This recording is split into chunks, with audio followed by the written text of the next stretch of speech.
So ఇప్పుడు ఈ ఎన్నికల్లో బీజేపీ నుంచి మీరు టికెట్ తీసుకున్నారు, అభ్యర్థిగా ఉన్నారు.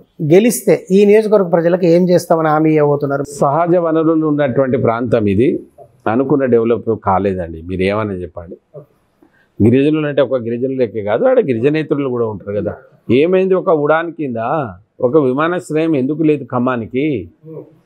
ఎట్లేదు? అటు విజయవాడ పోవడానికి ఎటుకి ఉన్నదా? మీరే చెప్పండి. ఎంత దూరం ఉంది? It is eligible. వరంగల్కి ఏదో ఒక గొల్లెం పెట్టి ఇది 150 కిలోమీటర్లు ఇది లేదని అంటున్నారు తప్ప, మరి అక్కడికి 500 కిలోమీటర్లు ఉంది, ఉడానికి ఎందుకు లేదు? అది లేకపోని ఉత్తర భారతదేశంలో వాళ్ళ రామాలయం ఏమైంది? ఎక్కడ పోయింది? ఇంటింటికి అక్షంతలు వచ్చి మనం ఆస్తికులం అండి, మనం నాస్తికులం కాదు కదా. హిందుత్వం అంటే నిజం కూడా 80-85% అంతా వాళ్లే కదా. ఎక్కడికి పోయింది దేవాలయం? ఎందుకు భద్రాచలంలోని రామాలయం ఉత్తర దక్షిణ భారత్ రెండో అయోధ్య అంటారు కదా, రెండో అయోధ్య ఎందుకు కాకూడదు అంటున్నా నేను. ఎందుకు చేయకూడదు? అడిగేటోడు కావాలి కదా. పాండురంగపురం నుంచి భద్రాచలానికి 22 కిలోమీటర్ల లైన్ వేయలేకపోయానండి. ప్రపోజల్ పెట్టి ఉన్నా నేను. ఎన్ని చేయగలుగుతాం 5 ఏళ్లలో? నా ప్రభుత్వం లేకుండా నేను చేయలేదు. ఇవన్నీ పెండింగ్ ఉన్నాయి. భద్రాచలంది పెండింగ్ ఉంది, ఎయిర్పోర్ట్ పెండింగ్ ఉంది. అది కారిడార్ సార్. ఎక్కడి నుంచి? గోదావరి మణుగూరు నుంచి నీకు రామగుండం వరకు కారిడార్ ఉంది. ఏది? గోదావరి. ఎందుకు లైన్ కాదు? కోల్ బెల్ట్ ఎందుకు తయారు కాదు? ఎన్ని కోట్ల మందికి నీకు ఇక్కడ ఉద్యోగాలు దొరకాలి? ఇప్పుడు రీఆర్గనైజేషన్ బిల్లో పెట్టినాం మనం. ఇల్లందులో ఎన్నిసార్లు పెట్టిండే? మాటలు చెప్పి ప్రభుత్వాలను తిట్టుడు కాదు. నువ్వు స్పెసిఫిక్గా ముఖ్యమంత్రి పోయి ఏం రివ్యూ పెట్టినావు? నాకు తెలిసి ఇప్పుడు చెప్తే ఇగో ఇన్నేళ్ళు ఏం చేసిరు అనేది అంటారు. నేను నేను చేసిన ఆయనకు ఎదురు మాట్లాడినా కనుకనే నా టికెట్ కట్ చేసిండు. ఆయన కట్ చేసుడే కాదు, పక్కకు పెట్టిరు. కథమిగా. అంతేకాదు, బలమైన జాతి ఉంది, ఇంగ్లీష్, హిందీ, తెలుగులో మాట్లాడగలుగుతారు. నీ అమ్మ రేపు మాకు ఎక్కడ ఏకమేకవుతారు అని నన్ను చాలా మందిని మాట్లాడాలని తీసుకోవాలి. డమ్మీల్ని మమ్మీల్ని తీసుకున్నారా? ఇది చూస్తాను. మనం అనుడు ఎందుకు? మా కమ్యూనిటీలో నేను ఉండంగా ఏ క్వాలిఫికేషన్ ఉన్న వాళ్ళను మీరు తీసుకొని పైకి పంపిన సంతోషం. నేను అది అసలే తప్పు పడ్డాం. నన్ను ఎందుకు తొక్కిండ్రు అని. అది కదా. సరే, వాళ్ళు ఆయన దొక్కితే ఆ భగవంతుడు ఉన్నాడు, శ్రీరాముడు. నా పేరే సీతారాం, నాలోనే సీతారాముడు ఉన్నాడు. వాడు కనికరించిండు. మన మోడీ పిలిచి టికెట్ ఇచ్చిండు. మోడీ గారి కళలో ఎప్పుడు పోయి సీతారాముడు ఉన్నాడు కూడా అని ఎప్పుడు కళ పోయిందో ఏ అనుమానం లేకుండా 3 రోజులే టికెట్ ఇచ్చిండు. ఏ భద్రాచలంలో అయితే ఊరు పేరు బీజేపీ చాలా తక్కువ ఉన్నదో ఆడ ఇప్పుడు అది గెలుపుకు వచ్చేటువంటి స్థాయి వచ్చింది. గెలుస్తామన్న నమ్మకం ఉందా సార్? 100%. ఎందుకంటే మీకు ఒక్క ఎమ్మెల్యే కూడా లేరని ఇందాకన్నా మీరు స్ట్రేట్గా సమాధానం చెప్పలేదు. అప్పుడు ఆ రోజున వేసినటువంటి ఓటింగ్ కేసీఆర్ను ఏదో నెత్తి మీద పాదం పెట్టినట్టు అది పెట్టడానికి చేసినటువంటి ప్రయత్నంలో భాగంగానే అది జరిగింది. కానీ ఆ రోజు ప్రామిస్ చేసింది చాలామంది, నెక్స్ట్ టైం మేము మోడీ గారికే ఓటేస్తామని. ఆ ప్రామిస్ ఉన్నది వాళ్ళ దగ్గర. శ్రీరాముని సాక్షిగా దాన్ని ఇప్పుడు మీరు రివ్యూ చేస్తున్నాం. మేము ఎందుకు చెప్పండి? ఇప్పుడు బీఆర్ఎస్ పార్టీ ఉందా? ఉంటే ఏం చేస్తావు నువ్వు? కేంద్రంలో కూడా ఎవరితో లేవే, ఇండియాతో లేవు, ఎవరితో లేవు, ఇక్కడ అసలే లేవు. ఇక్కడ మిమ్మల్ని తీసుకుపోయి ఎక్కడెక్కడో వేస్తున్నారు. అక్కడ ఓటేసేది చెత్తకుండా వేసినట్టు వాస్తవం. ఏ ప్రయోజనం చెప్పండి? సో మీరు బీఆర్ఎస్ కు ఓటు వేయొద్దు అంటారు. అంటే మళ్ళీ అట్లా వేసి ఏం చేస్తామని చెప్పడం మీరు వేయొద్దు అంటున్నారు. సో అంటే ఒక్క విషయం చెప్పండి సార్, మీ నియోజకవర్గంలో కాంగ్రెస్ వర్సెస్ బీజేపీ ఉండబోతుందా? బీజేపీ వర్సెస్ బీఆర్ఎస్ ఉండబోతుందా? బీఆర్ఎస్ అసలు పోటీలో ఉంటుందా? బీఆర్ఎస్ ఎక్కడ సార్? మళ్ళీ మీరు బీఆర్ఎస్లో ఉన్న వాళ్ళంతా సంపాదించుకొని వెళ్ళిపోతున్నారు సార్. బీఆర్ఎస్ ఓటేసి ఒక ఎమ్మెల్యే ఒక ఎంపీగా ఉన్నటువంటి కవితను ఓటేయమని మీరు చెప్తారా? మనస్ఫూర్తిగా రికార్డ్ అంతా తీసుకొని మీరు చెప్పండి, మీ టీవీ చెప్పండి. ఎందుకు ఆమెకి వేయాలి, ఎందుకు నాకు వేయవద్దు, ఎందుకు బలరాంకి వేయాలి, ఎందుకు నాకు వేయవద్దు అన్నది మీ నిజాయితీకి పేరున్నటువంటి మైక్ టీవీ అనేది మీరు చెప్పండి. సీతారాం మీద ఇది ఉంది, అరే ఆయనకి వేస్తే ఏం లాభం అనేది. నువ్వు కేంద్ర మంత్రిగా ఉన్నావు, ఎంపీగా ఉన్నావు, ఏం చేసినావు నువ్వు చెప్పు. నీకు ప్రజలు ఏమని మీ మైక్ ద్వారా చెప్పండి. లేదు, నువ్వు ఎమ్మెల్యే ఉన్నావు, ఎంపీగా ఉన్నావు. ఇప్పుడు ఆ పార్టీ భ్రష్టు పట్టిపోయిపోయింది. వాస్తవానికి ఆ పార్టీ ఎవరో కాదు, ప్రజలు కాదు, నాశనం చేసింది ఆయనే చేసుకున్నాడు. ప్రజలంతా వెళ్ళిపోతున్నారు, ఎమ్మెల్యేలు వరుసగట్టి పోతున్నారు. ఇంత దౌర్భాగ్యం అనిపిస్తుంది, బాధ అనిపిస్తుందండి. ఆ పార్టీలో ఉన్నోళ్ళు ఏం చేసిన వాళ్ళు ఆ గొంతు కోస్తే ఆయన వెళ్ళిపోతున్నారు. వాళ్ళ తప్పు కూడా ఏం లేదు కదా, నీతో ఎందుకుంటారు. మరి అటువంటి పార్టీలో మీరు ఈమెను గెలిపియడానికి ఓటు వేయడానికి మీకు మనసు ఒప్పుకుంటే వేయండి. ఏమన్నా మీ కనీసం మీ ఎక్కడైనా ఒక ప్రాంతానికి వచ్చి రూపాయి ఎంపీ ల్యాడ్స్ పెట్టి ఏం చేసినో చెప్పమనండి. నేను ఆమెను కూడా నిందించాను. ఆమె పదే మామ అంటది నన్ను.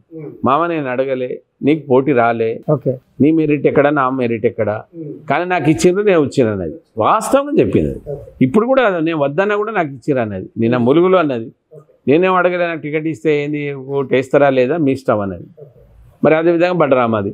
నాకెందుకు కాన్ఫిడెన్స్ అంటే ఆ ముగ్గురు నిలబెట్టండి. ఈ ముగ్గురిట్లో ఎవరు అభివృద్ధిలో ఉన్నారు, టీఆర్ఎస్లో ఉండి ఏం అభివృద్ధి చేసినా ఇవాళ మోడీ గారి నాయకత్వంలో నన్ను గెలిపించుకుంటే మీ ప్రాంతం ఏమవుతుందో ఒకసారి ఆలోచించుకుంటున్నా. ఇప్పుడు చెప్పినవన్నీ చేస్తానండి. 240-30 కిలోమీటర్ల రహదారి, దీనికి సాక్ష్యం ఎవరు? ఇంకా వేరే పార్టీలో పోయినని కాదు, తుమ్మల నాగేశ్వరరావు గారు. నేను ఇప్పుడు ఈ చెప్పినవన్నీ ఆయన మంత్రి అప్పుడు నా నియోజకవర్గంలో, వీటి మీద ఆయన సంతకాలు ఉన్నాయి చూడండి. ఏది అబద్ధం అని చెప్పమనండి. ఇప్పుడు ఎవడెవడో నేను తెచ్చిన గిట్ట చేస్తే అవుతుందా? కాదండి, ఇట్లా చెప్తే అయిపోతుందా? నేను తెచ్చిన 244 ఫేజ్లలో ఒక ఫేజ్ స్టార్ట్ అయింది. ఎక్కడికి? వలిగొండ నుంచి కొత్తగూడెం భద్రాచలానికి కనెక్టివిటీ పని స్టార్ట్ అయింది. ఎవడు కాదంటాడు చెప్పు, మీరు ఎందుకు చేయలేదు? ఇంతమంది ఇన్నేళ్ళు ఉన్నారు కదా. ఇప్పుడు రంగసాయిపేట నుంచి మహిబాద్కు 71 కిలోమీటర్ రోడ్ అక్కడనే ఆగిపోయింది. నేను లేకుంటే ఎప్పుడు అయిపోవది? ప్రజలకు నేను చెప్తున్నా, మళ్ళీ కంప్లీట్ చేయాలని ఆగి ఉంటుంది 100%. అరే ఇప్పుడు నేను అదే పార్టీలో ఉన్నప్పుడు ఆగుడు అనేది ఉండదు సార్. నేను పోయి నాకేమో సార్ నా కాళ్ళు పట్టుకుంటా, నాకు చైర్మన్ నేనేం మాట్లాడేటోడు, నా ప్రాంతం అభివృద్ధి చేయండి అని అడిగేవాడిని. అదేవిధంగా నేను చేయిస్తా. ఆ నమ్మకంతో నాకు ప్రజలు వేస్తారు. అవునండి, 7 ఎమ్మెల్యేలు అంటున్నారు. ఎమ్మెల్యేలకు ఇప్పుడు ఎంపీలు గెలవకపోతే ఎమ్మెల్యేలకు ఒరిగేదేముంది? ఏమైనా ఎమ్మెల్యేల పదవి పోతుందా? పార్టీ పడిపోతుందా? నియోజకవర్గాలలో వర్క్ చేయడానికి కానీ ఓట్లు వేయించే యంత్రాంగం అంతా కూడా ఎమ్మెల్యేల చేతుల్లో ఉంటుంది. నేను అదే విఘ్నులు అయినటువంటి ఎమ్మెల్యేలు కానీ ఎమ్మెల్యేలను చేయమనండి. సీతారాం నాయక్ ద్రోహి, ఆయన ఓటు వేయవద్దు, బలరాంకి ఏమని చెప్పమనండి. ఇప్పుడు గెలిచిన ఎమ్మెల్యేలు అంతేనా చెప్పమనండి. ఆ ధైర్యం వాళ్ళకు ఉన్నదా నన్ను వద్దని? నేనేమంటున్నానంటే వాళ్ళ క్రెడిబిలిటీ కొరకు ఆడ ముఖ్యమంత్రి ఉన్నారు కనుక వాళ్ళ క్యాండిడేట్ గెలవాలని ఎవరికైనా ఉంటుంది. అలా నో లేదని. కానీ వీళ్ళని చూసి వేయలేదు, వీళ్ళ పనితనాన్ని వీళ్ళేదో చేస్తారని వేయలేదు. అది ఒక ఈర్ష్యతో పడ్డటువంటి ఓటు. ఆ ఓటు ఇవాళ మోడీ గారి ఉన్నటువంటి అభివృద్ధి, ఇవాళ దేశ అభివృద్ధి చూడు భయ్. ఇప్పుడు నీకు నమ్మకం ఉంది, కోపము ఈర్ష్యను నువ్వు కేసీఆర్ను అధికారంలో రావద్దని ఎవరిని తెచ్చుకున్నారు? రేవంత్ రెడ్డిని తెచ్చుకున్నారు. మరి రేపు రేవంత్ రెడ్డి ఆడ ఉంటే ఆడ లేదని డిక్లేర్ అయింది. మరి వీళ్ళని ఇచ్చి ఏం చేస్తారు భయ్? 1-2 సార్లు మాట్లాడింది చూపెట్ట పార్లమెంట్లో. ఏం చేస్తారు మరి వీళ్ళని? ఇటువంటి వాళ్ళని వాళ్ళు ఎమ్మెల్యేలు గెలిపించబడి, నువ్వు ఎమ్మెల్యే అయినా నీ ప్రాంతం చేస్తా, మణుగూరు చేస్తా, భద్రాచలం చేస్తా, భద్రాచలానికి అదే ఎమ్మెల్యే సహకారంతో ఆ ఎమ్మెల్యేని అడుగు. సీతారాం నాయక్ ఏందయ్యా నువ్వు ఉన్నప్పుడు ఉన్నాడు కదా అని అడుగు. సీతారాం నాయక్ని వద్దంటారని అనుమానండి సార్. అరే న్యాయంగా మాట్లాడదాం మనం. వాళ్ళ నా మీద ఏదైనా పెట్టి చెప్తే నేను ఏం చెప్పలేను. కనకయ్య అడగండి, ఇల్లందులో కనకయ్య గారిని అడగండి. ఎన్నిసార్లు నేను మళ్ళీ ఇప్పుడు చెప్తున్నా, రేపు ఇల్లందులో మనకు అది డ్యూ ఉంది రీఆర్గనైజేషన్ బిల్లులో ఓర్.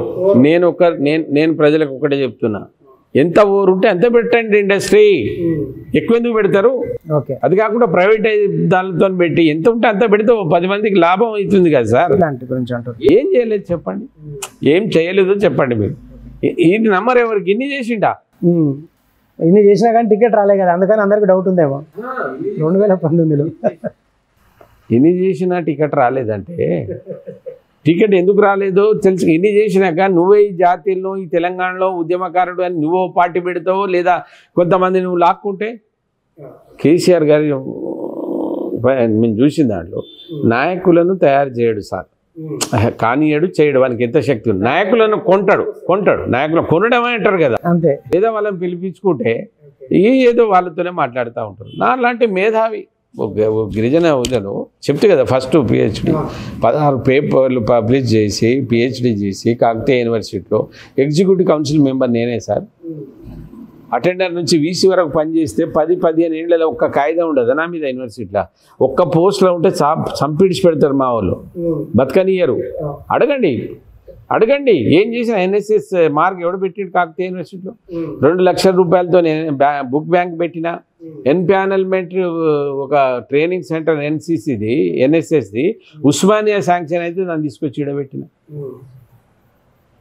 ఏం చేయలేదు కాకతీయ యూనివర్సిటీ చెప్పండి 2 కోట్ల రూపాయలతో హాస్టల్ తెచ్చినది ఇప్పుడు కడుతున్నారు ఇంకో హాస్టల్ లీవ్ ఉన్నది అరే ఇంత చేస్తే మనుషులను గుర్తించలేదు సరే నా మీద స్కామ్స్ ఉన్నాయి భూములు ఉన్నాయి ఏదో కేసులు ఉన్నాయి ఏదైనా చేసిండంటే తీసేయండి ఏమీ లేకుండా ఆయన ప్రమాణంగా ఒకసారి చెప్పాలండి లేదు ఆయన కానీ ఆయన కొడుకు మహామేధావి ఆయన కొడుకు చెప్పాలి సీతారాం ఇప్పుడైనా చెప్పాలి చెప్పకపోతే నాకు ద్రోహం చేసిన దాంట్లో ఇంకా ఎక్కువ ద్రోహం చేసిన వాళ్ళు వస్తారు ఆ రోజు మేము ఏడ్చిందంతా తగులుతుంది చెప్పాలి వాళ్ళు ఆయన మేము పంపించిన అన్యాయం చేసి మేము పంపించినాం తప్ప మమ్మల్ని అన్యాయం చేసి పోలేదని కేటీఆర్ చెప్పాలి ఈ మాట సో కేటీఆర్ దగ్గరికి మా ఇంటర్వ్యూ మీ మాటలు పోయేలా ప్రయత్నం ఏం చేస్తాం చేయాలి కదా చెప్పాలైనా ఓకే ఎందుకు మాలాంటి వాళ్ళను ఆడుకుంటే మీకు ఏం లాభం అవుతుంది ఇప్పటికి కూడా అరే వాళ్ళని మేము ఎట్లా ఆదరించేదాన్ని అరే ఓ ప్రొఫెసర్ వస్తున్నాడు అనేటువంటి గౌరవం కూడా లేకపోతే మేము ఏం చేయాలి చెప్పు